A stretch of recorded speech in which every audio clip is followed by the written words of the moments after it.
Ιερέ μου φίλε, ο άνθρωπος τελικά τι είναι, μονογαμικός ή πολυγαμικός?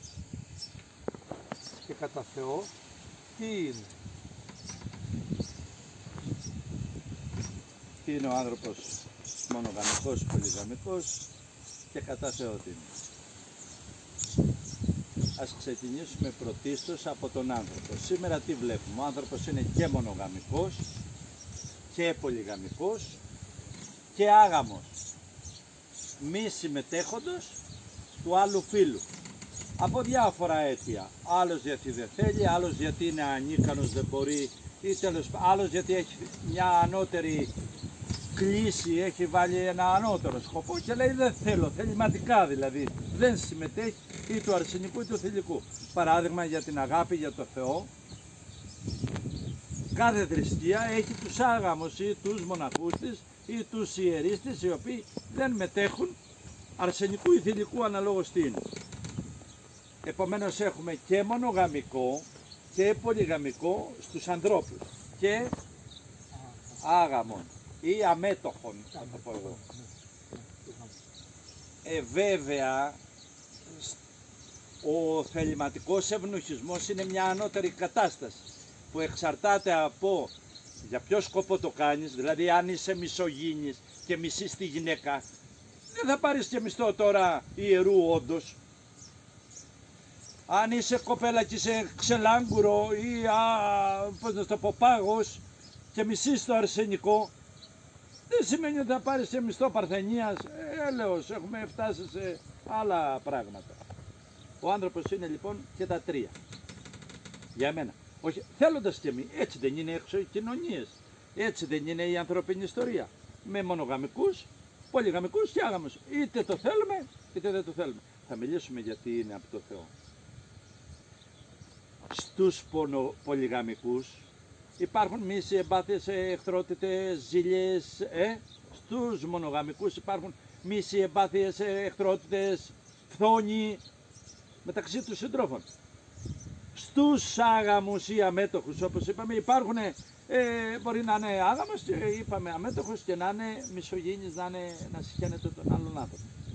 Άρα, είτε είσαι μονογαμικός, είτε είσαι πολυγαμικός, είτε άγαμος, αξία έχει αν από αυτή την συμμετοχή σου, είτε στο ένα, είτε στο άλλο, είτε στο άλλο, ολοκληρώνεσαι σαν οντότητα, γίνεσαι πιο άνθρωπος, γίνεσαι πιο ευγενικό, γεμίζεις, θεώνεις, γίνεται κάτι καλό σε σένα.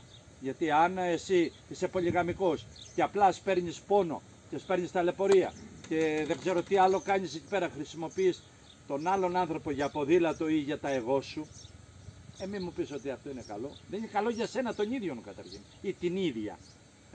Είναι μια κοπέλα πολύ όμορφη και παίζει με 50 άντρες. Ο ένας όμως την αγάπησε και φτάνει στα άκρα. Ο άλλος αναγκάζεται και τη βρίζει. Ο άλλος, δεν είναι καλό αυτό. Για την ίδια. Το τονίζω.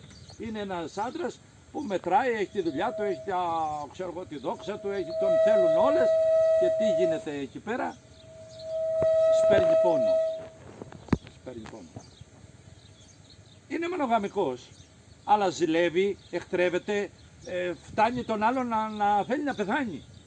Τι να το κάνω, να είμαι μονογαμικός και να σου αλλάξω τα φώτα, να μην μπορείς να σταθείς, να μην μπορείς να χαρείς ούτε το κρεβάτι, γιατί κοίταξες, πού ήσουν, με ποιον ήσουν, δεν σε πιστεύω, γιατί δεν σε πιστεύω. Μια τρέλα. Αυτό είναι ζωή, είναι μονογαμικός. Καλύτερα στην ερημιά, άνθρωπε μου, καλύτερα λέει η Αγία Γραφή με αρκούδα να κοιμάσαι παρά με άνθρωπο που δεν σε θέλει. Καλύτερα με αρκούδα. Αυτά νομίζεις τυχαία τα λέει? Τα λέει για μας, για όλους. Λέγαμε λοιπόν ότι κατά Θεόν ο άνθρωπος είναι μονογαμικός. Αλλά είναι μονογαμικός γιατί ανήκει, δίνεται. Ο πτωτικός άνθρωπος δεν μπορεί να δοθεί. Δεν μπορεί να ανήκει. Ακόμα και εκεί που ανήκει δεν ανήκει κατ' ουσίαν υπαρξιακά. Ο παράδεισος του ανθρώπου, ειδικά αρσενικού θηλυκού, είναι στην συνένωση. Στο πόσο ο ένας ανήκει για τον άλλον.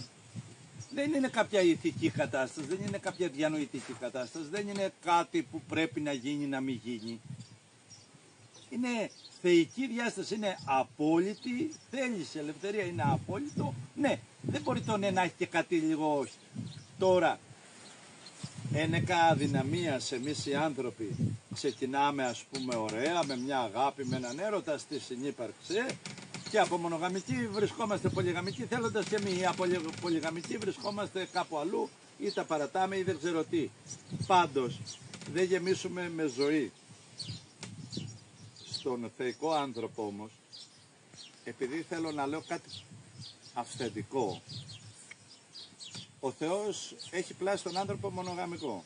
Επιτρέπει όμως να είναι πολυγαμικός, γιατί κάποιος μπορεί να θέλει να πάει με 2, με 5, με 55 για να μην μπορεί να βρει ποτέ. Κι ας είναι δίπλα του όλα ελεύθερα. Υπάρχει μια μυστική παραχώρηση. Όχι συμμετοχή του Θεού στη βλακεία. Και στο άγαμο. Εάν πας εσύ πονηρά, γιατί είσαι τεμπέλιες, δεν σημαίνει να αποσπάσεις την ευλογία του Θεού.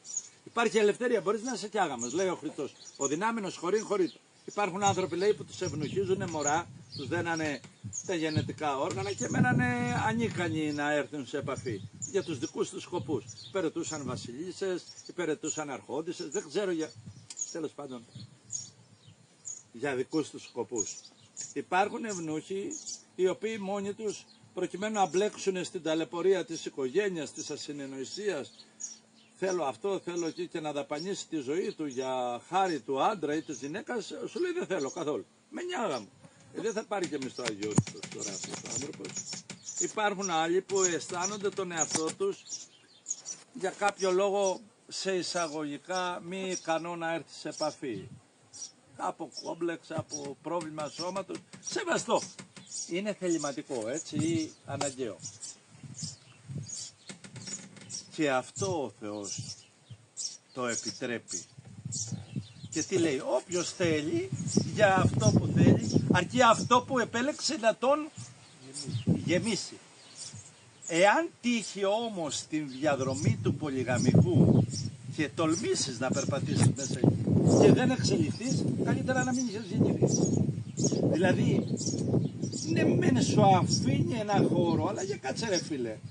Εσύ έφαγες εδώ, έφαγες εκεί, έφαγες εκεί και πουθενά δεν γίνεσαι οντότητα, δεν γίνεσαι αυθεντικός.